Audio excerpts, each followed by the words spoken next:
Hi guys, আসসালামু আলাইকুম। আপনারা সবাই কেমন আছেন? আমার ছোট ছেলে তালের ডাব খাইতে চাইছে, তো বাজার থেকে নিয়ে আসছি।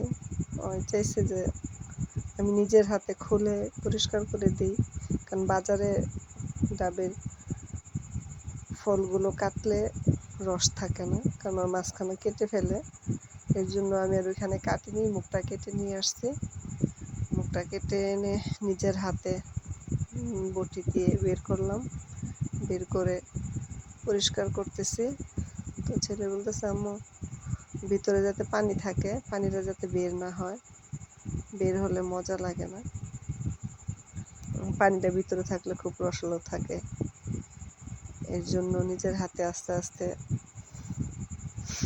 এগুলো পরিষ্কার করলাম। পরিষ্কার করার পর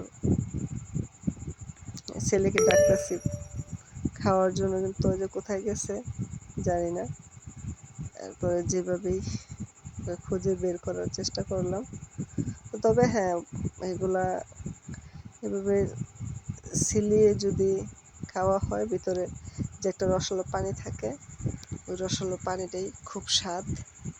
এই যে আসছে সে, দেখেন এই যে খাইতেছে, এই যে রসটা চুষে খাইতেছে, দেখছেন? এই রসটাই ওর অনেক ভালো লাগে।